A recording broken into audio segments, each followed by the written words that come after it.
மெய்ப்பனின் குரல் வழங்கும் திருமறை தீபங்கள்.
இயேசு என்ற திருநாமத்துக்கு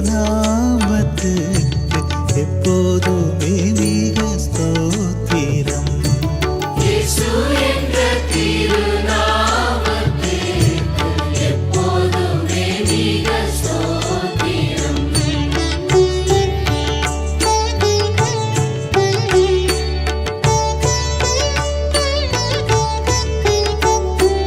வானிலும் பூவிலும் மேலான நாமம், வல்லமையுள்ள நாமமது. வானிலும் பூவிலும் மேலான நாமம், வல்லமையுள்ள நாமமது. தூயர் சொல்லி துதித்திடும் நாமமது. தூயர் சொல்லி துதித்திடும் நாமமது. இயேசு என்ற திருநாமத்துக்கு எப்போதுமே மிக ஸ்தோத்திரம். இயேசு என்ற திருநாமத்துக்கு எப்போதுமே மிக ஸ்தோத்திரம்.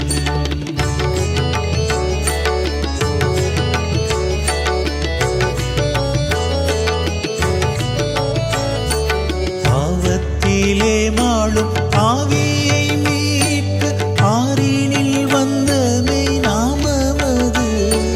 பாவத்திலே வாழும் ஆவியை மீட்க ஆறினில் வந்தவை நாமமது.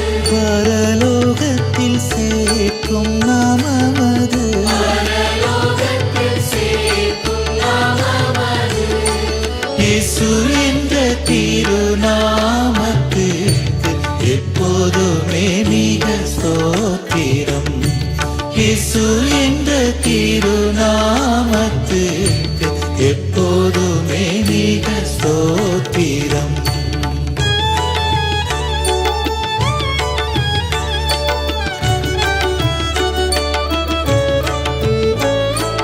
உத்தம பக்தர்கள் போற்றி துதித்திடும் உன்னத தேவனின் நாமமது. உத்தம பக்தர்கள் போற்றி துதித்திடும் உன்னத தேவனின் நாமமது. உலகெங்கும் ஜொலித்திடும் நாமமது. உலகெங்கும் ஜொலித்திடும் நாமமது. இயேசு என்ற திருநாமத்துக்கு எப்போதுமே மிக ஸ்தோத்திரம். இயேசு என்ற திருநாமத்துக்கு எப்போதுமே மிக ஸ்தோத்திரம்.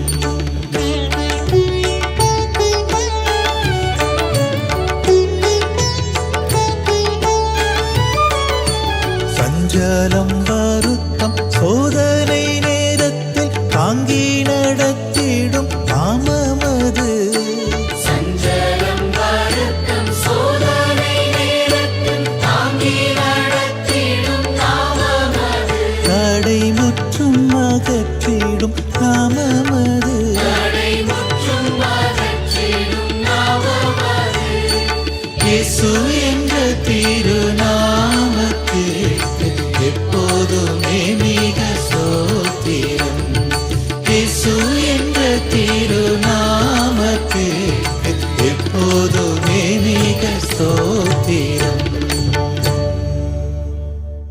பெற்றவராம் கடவுளிடமிருந்தும் ஆண்டவராகிய இயேசு கிறிஸ்துவிடமிருந்தும் நம் அனைவருக்கும் கிருபையும் சமாதானமும் உண்டாயிருப்பதாக. இந்த காலை தியானத்திற்கு வந்திருக்கிறவங்கள் யாவரையும் ஒவ்வொரு கடவுளின் திருப்பெயரினாலே அன்போடு கூட வாழ்த்துகிறேன். இந்த நாளின் தியானத்திற்காக தெரிவு செய்யப்பட்ட திருமறை பகுதி புலம்பல் 3ஆம் அதிகாரம் 32வது வசனம். அவர் சஞ்சலப்படுத்தினாலும் நமது மிகுந்த கிருபையின்படி இறங்குவார். அவர் சஞ்சலப்படுத்தினாலும் தமது மிகுந்த கிருபையின்படி இறங்குவார். புலம்பல் 3ஆம் அதிகாரம் 32வது வசனம். 2 அணில்கள் மரத்தில் ஏறி ஓடி விளையாடி கொண்டிருந்தது. அதில் ஒரு அணில் மிகுந்த பக்தி உள்ள அணில். ஒவ்வொரு நிகழ்வுக்கும் ஆண்டவருக்கு நன்றி செலுத்தி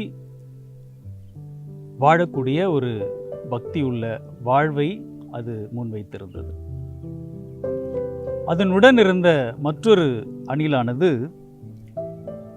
திட்டமிட்டு செயல்புரியும் புத்திசாலிக்கு கடவுள் தேவையில்லை என்கின்ற எண்ணத்தோடு கூட அடிக்கடி அது தன்னுடைய இஷ்டம் போல் வாழ்கின்ற நிலையில் இருக்கக்கூடிய வாழ்வை முன்வைத்திருக்கக்கூடிய 2 விதமான அணில் நண்பர்களை நாம் இந்த கதையிலே பார்க்கிறோம். கடவுள் பக்தியுள்ள அணில் உற்சாகத்துடன் ஓடிக்கொண்டு தன்னுடைய பக்தி வாழ்விலே அது தன்னுடைய பயணத்தை மேற்கொண்டிருந்தது. அப்படி மரத்தில் ஓடிக்கொண்டிருக்கிற ஒரு நாளில் தவறி கீழே விழுகிறது. விழும் பொழுது அதனுடைய வயிற்று பகுதியில் சிறு அடிபடுகிறது. அப்பொழுது மரத்தில் இருந்த அணில் சொன்னதாம்,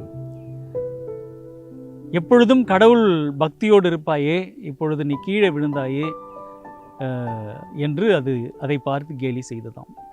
ஆனாலும் கீழே விழுந்த அணில் சொன்னது, பெரிய ஆபத்திலிருந்து என்னை காப்பாற்றின கடவுளே உமக்கு நன்றி என்று அது மீண்டுமாக அது சொன்னது. கீழே விழுந்து மண்ணை கவ்வினாலும் உனக்கு அறிவே வராது. உன் கடவுள் எதுக்காக உன்னை தள்ளிவிட்டார் என்பதை உன் கடவுளிடமே நீர் கேட்டு என்னிடம் சொல் என்று மீண்டுமாக அந்த அணில் சொல்லிவிட்டு விழுந்து விழுந்து சிரித்ததாம். 2 கொரிந்தியர் 4ஆம் அதிகாரம் 9வது வசனத்திலே சொல்லப்படுவது போல, துன்பப்படுத்தப்பட்டும் கைவிடப்படுவதில்லை, கீழே தள்ளப்பட்டும் மடிந்து போகிறதில்லை என்கிற திருவாக்குக்கிணங்க கடவுள் சோதிக்கின்ற வேளையிலே அது நமக்கு சில நேரங்களிலே ஆபத்தாக இருக்கலாம். ஆனால் ஆண்டவர் நம்மை கைவிடுவதில்லை என்பதை உணர்ந்து அது மீண்டுமாக அந்த அணிலுக்கு ஒரு நிகழ்வை சொன்னது. கடவுள் எங்களை கீழே தள்ளிவிட்டாலும் அதிலேயும் காரணம் இருக்கும் என்று அந்த அணில் சொன்னதாம். கீழே விழுந்தாலும் மீசையில் மண் ஒட்டுவதில்லை, மீண்டும் விழுந்து விழுந்து சிரித்தது அந்த மரத்தில் இருக்கக்கூடிய அந்த அணில். கண்களை மூடி விண்ணை நோக்கி, கடவுளே இந்த அவமானத்திற்கு வலிக்கும் ஏதுவாய் நான் ஏதேனும் தவறு செய்திருந்தால் மன்னிக்கவும் என்று ஆண்டவரை நோக்கி ஜெபித்ததாம். அது கண்களை திறந்து பார்க்கின்ற பொழுது அங்கே கொடூரமான காட்சியை கண்டு வியப்பில் அந்த அணில் நின்றது. என்னவென்றால், மரத்தில் இருக்கக்கூடிய அணிலுக்கு அருகாமையிலே ஒரு பெரிய பாம்பு இருந்தது. அப்பொழுதுதான் தெரிந்தது, மரத்திலிருந்து நான் விழுந்ததின் காரணம் என்ன, கடவுள் பெரிய ஆபத்திலிருந்து என்னை மீட்டெடுத்திருக்கிறார் என்பதை உணர்ந்து அது அருகில் வருகிற பாம்பை பார்த்து விட்டு தன்னுடைய நண்பரான அணிலுக்கு சொன்னது, உன் அருகில் உன்னை விழுங்குவதற்காக ஒரு பாம்பு உன் அருகில் இருக்கிறது என்று சொன்னதாம். அது சொல்வதை காதில் வாங்குவதற்கு முன்பதாகவே அந்த அணில் அந்த பாம்பினால் விழுங்கப்பட்டது.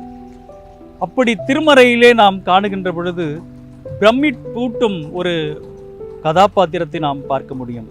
யோபுவின் விசுவாசம் நமக்கு ஒரு மாபெரும் சவாலை கொடுப்பதாக நாம் காணுகின்றோம். விண்ணில் நிகழ்கின்ற நிகழ்வுகளுக்கு மண்ணில் பாதிப்பு இருக்கும் என்பதும், மண்ணில் நாம் வாழும் வாழ்க்கை இறைவனுக்கு மகிழ்ச்சி அளிக்கும் என்பதும் இந்த நூல் நமக்கு சொல்லுகின்ற 2 பார்வைகளாக இருக்கிறது. இந்த நூல் சொல்லுகின்ற 2 முக்கியமான பாடங்கள் வியப்பை கொடுக்கின்றதாக இருக்கிறது. சாத்தான் ஒரே நேரத்தில் ஒரு இடத்தில் மட்டும்தான் இருப்பான். ஆனால் கடவுள் வியாபித்திருக்கக்கூடியவர் எல்லா இடங்களிலும். அதே சமயத்தில் கடவுளின் அனுமதி இல்லாமல் அவருடைய மக்களை தொட முடியாது என்னும் உண்மை இந்த இரண்டு புரிதல்களும் இந்த நூலின் அடித்தளமாக இருப்பதை நாம் பார்க்கிறோம். பல நேரங்களிலே நம்முடைய வாழ்க்கையில் ஏற்படுகின்ற துன்பங்கள், நம்முடைய வாழ்க்கையில் ஏற்படுகின்ற கைவிட்ட நிலை, நம்முடைய வாழ்க்கையில் ஏற்படுகின்ற நிலையை பார்த்து அநேகர் கேலி செய்து கிண்டல் செய்து சிரிக்கின்ற நிகழ்வுகள் நம்மை இழப்பதற்கும் கூட பல நேரங்களிலே வாய்ப்புகள் வரலாம். ஆனாலும் கடவுள் நம்மை சோதிக்க விரும்பவில்லை, நம்மை கைவிட விரும்பவில்லை. அவர் சஞ்சலப்படுத்தினாலும் தமது மிகுந்த இரக்கத்தினால் அவர் நம்மை தாங்குகின்றார், கிருபையின்படி நமக்கு இறங்குகின்றார் என்கின்ற அந்த திருவாக்கிக்கிணங்க நாம் இந்த நாளில் ஒவ்வொரு நிகழ்வையும் தொடங்குவதற்கு முன்பதாக நமக்கு ஏற்படுகிற பாடுகளை அல்லது நமக்கு ஏற்படுகின்ற தடைகள் அது ஒரு பெரிய தடையோ அல்லது பாடுகளோ அல்ல. கடவுள் நம் மீது எப்பொழுதும் இரக்கமுள்ளவராக இருக்கின்றார் என்கின்ற அந்த நம்பிக்கையோடு கூட நம் இந்த நாளை தொடங்குகின்ற பொழுது இந்த நாளின் ஆசீர்வாதத்தை நாம் நிறைவாய் பெற முடியும். அந்த நிறைவான ஆசீர்வாதத்தை பெற வேண்டும் என்று யோபுவை போல ஆழமான விசுவாசம் உள்ள மக்களாய் நம்மை ஒப்படைக்கின்ற பொழுது அந்த அனுபவத்தை நாமும் பெற முடியும். அப்படிப்பட்ட அனுபவத்தை நாம் பெற்றவர்களாய் இந்த நாளை நாம் தொடங்குவோம். இந்த நாளின் ஆசீர்வாதத்தை நிறைவாய் நாம் பெற்றுக்கொள்வோம். கடவுள் நம்மை ஆசீர்வதித்து வழிநடத்துவாராக. ஜெபம் செய்வோம்.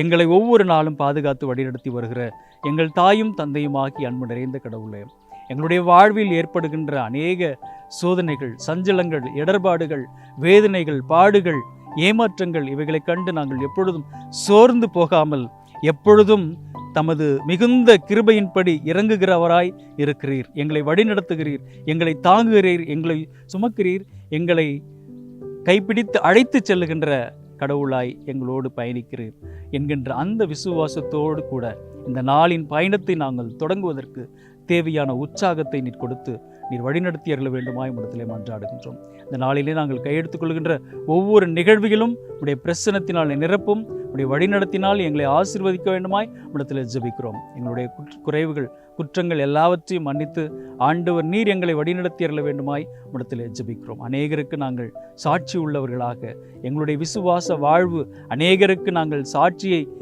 பறைசாற்றுகின்ற மக்களாக இருக்க ஆண்டவர் நீர் உதவி அருள வேண்டுமாய் இடத்திலே ஜெபிக்கிறோம். இந்த நாளின் ஆசீர்வாதங்களை ஆண்டவர் நிறைவாய் கொடுத்து எங்களை வழிநடத்தி அருள வேண்டுமாய் எங்கள் ஆண்டவரும் மீட்பருமாகிய இயேசு கிறிஸ்துவின் வழியாய் வேண்டிக் கொள்கிறோம் அன்பின் கடவுளே, ஆமீன். பெற்றோராம் கடவுளுடைய அன்பும் ஆண்டவராகிய இயேசு கிறிஸ்துவின் அருளும் தூய ஆவியானவரின் வழிநடத்தலும் பாதுகாப்பும் பராமரிப்பும் இப்பொழுதும் எப்பொழுதும் எல்லா நேரங்களிலும் நம் அனைவரோடும் நீங்கள் நிலைத்திருப்பதாக.